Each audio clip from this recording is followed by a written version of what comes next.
Hamid Olimjonning she'riyatida vatanga muhabbat mujassam etgan. Uning O'zbekiston she'ri sevimli o'lkaga muhabbat madhiyasidir.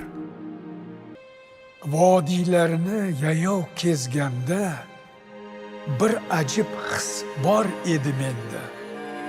Chappar urib gullagan bog'im, o'par edim vatan tuprog'in. Odamlardan tinglab hikoya, o'sar edi shoirda g'oya.